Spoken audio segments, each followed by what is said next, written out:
Top of the morning to you. That's not how I talk. What are you doing?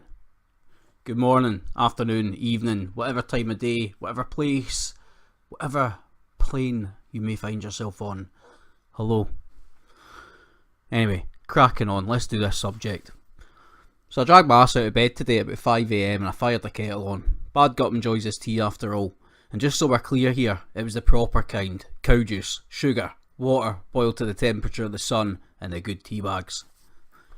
So what the fandango does this have to do with today's video, I imagine you're all asking? Well, my answer to that would be nothing. Nothing at all.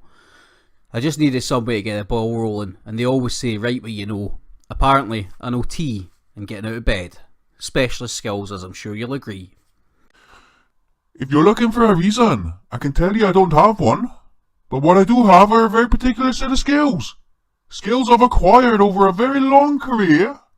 Skills that make absolutely no difference to people like you. Let my daughter go.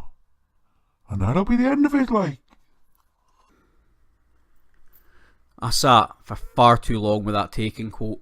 Also, I could change roughly 6 words. Got to the daughter bit at the end and began questioning my life choices. If you let my tea bag go? If you let my channel go? I don't know, my brain hurts. Moving on. So what am I actually going to talk about today? Well, the whole reason I told that seemingly pointless tea story was because as I wait for the kettle to boil in the morning, I do 2 things. First, I'll listen to whatever song I woke up thinking about, and then I'll immediately follow it with the front page of YouTube. It's different for everyone, I'm well aware, but it still gives you a rather nice cross-section of what's happening at any given time. One of today's videos was talking about Twitch and their proclivity for hosting, promoting and partnering a certain demographic of the population. Now, if I was getting paid by YouTube yet, I would delicately dance around how to say this, but since I'm not, I don't have to.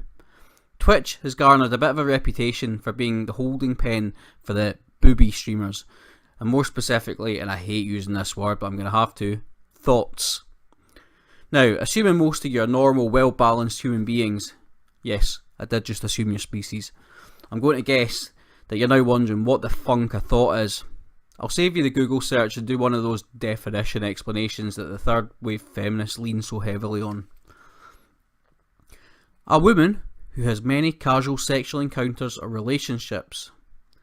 That would be the Google definition, but don't let it be said that BadGup doesn't do his research. For the upcoming narrative to fit, I'm going to need the Urban Dictionary definition. Thought, according to them, what guys call girls in schools that send out nudes and porn of themselves, an acronym for that hole over there.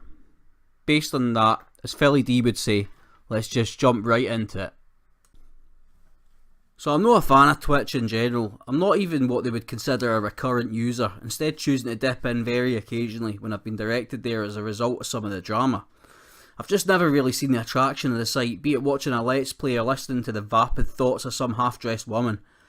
That being said, in this all-inclusive world we now live in, I'm also no telling anyone it's bullshit for them to enjoy watching the aforementioned videos. The issues I can see from the outside looking in are this. Twitch has got a real problem when it comes to applying their rules evenly across the board, and as a result of that, we regularly hear stories about one user being banned or suspended for what the site would deem to be an infraction, while another is not. There would appear to be an unspoken rule at play that offers a much wider level of leeway to those booby streamers, and I suspect I know why, which I'll cover later in this video. As a result of the environment Twitch has fostered, it's actually encouraged the rise of these types of channels, and it's no accident either. While it may not be a popular opinion for a lot of the more delicate souls out there, pretty women have attracted the attention of men since the dawn of the species. The term sex sells has endured since its inception in the 1970s purely because it was so damn accurate. Yes, it was thought up by a team of advertisers, and while these people are considered soulless husks that prey on humanity's desires, you can't deny that they know their shit. When you have a company that shows such a blatant bias for a certain demographic, fosters a culture in order for them to thrive, all while telling the public the polar opposite, it will inevitably create friction. I realise that everything I've said up to this point has been purely anecdotal, and for a little bit longer it'll continue to be that way. Right now I'm just trying to set the scene for the shit show, but I will venture out into the wild west that is the internet and give examples very soon. Just stick with me. By far one of the biggest traits that seems to shine through brightly with these thoughts is the overwhelming sense of entitlement and self-importance.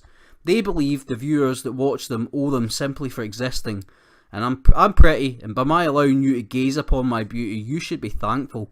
To a normal person that statement sounds insane with a heavy dash of ego, but for a growing number of streamers this is more of a mantra, a rule by which to live your life by.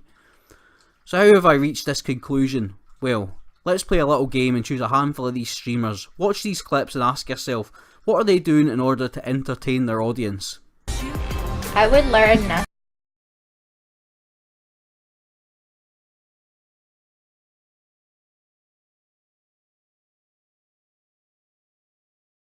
Because kids have cancer, but obviously I think people should know by now. I'm gonna be honest because I was a bio major and you should listen to me, but children that have cancer are going to die and they're meant to die. I'm sorry. Just do it! I can't even talk anymore. I can't talk anymore. That's rude. But don't worry, I won't say faker. Oh wait, just kidding, stay positive. I'm not even doing anything wrong. Wrecked. Get fucking wrecked, idiots. Just an FYI, fat boobs are nasty as hell, but they put them away. I am trying to eat, okay? You can mute the stream like everybody else fucking does, okay? No, I am not fucking mad. Why would I be fucking mad? I didn't say anything bad. You know what? You know fucking what? Admiral Bulldog says the N-word all the fucking time, and he's a white boy. So why should I get banned? No!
Did they write clever or engaging scripts? Perhaps they created a scene that was thought-provoking for the viewer. Were they witty or projecting an outgoing and welcoming personality? If you answered no to all of the above, then you're a winner. Send your details to the following address to claim your prize. What you've just witnessed is a bunch of pretty girls wearing just enough clothes to titillate their audience without crossing the barely visible line set by Twitch's terms of service, or to put it another way, a bunch of thoughts expecting to be paid for simply existing and sharing their beauty with others. So the inevitable question that will come up at some point while watching this video needs addressed. Who really cares what they're doing? And that's a fair point. If they choose to make a living this way and it's no hurting anybody, then what's the big deal? They're clearly the product of a supply and demand system whereby viewers are making a conscious choice to go to the site and spend hours upon hours watching these women, thus creating the demand. Their commodity is sex, so to speak, and in doing what they do, they're simply meeting the demand like any other economy would. In truth, this is a YouTube video. You're unlikely to receive important life lessons from some Scottish guy who masquerades as an evil fish, meaning you'll either scoff at the following answer or nod slightly in agreement. These Twitch streamers are, in reality, hurting nobody, and to the men and occasionally women that donate their income to them, all I can say is a fool and their money are easily parted. Not every piece of content needs to be evocative or thought-provoking though. Entertainment can often broaden our horizons, make us think, make us feel things that we don't normally feel, but sometimes it will also just be mindless filler to pass the hours. A way to run down the clock on our lives, offering nothing to enrich or advance us in any way at all. And that's alright. Clearly my own views are at odds with this theme raised in the video, but it doesn't detract from the validity of what I'm saying either. While most of us will go through life entirely unaffected by this niche of society, it will continue to exist and thrive regardless. Hundreds, if not thousands of hours of vapid content will continue to be uploaded to the Twitch servers daily, offering nothing to the betterment of the species, but nevertheless, I'm still going to have a moan about it.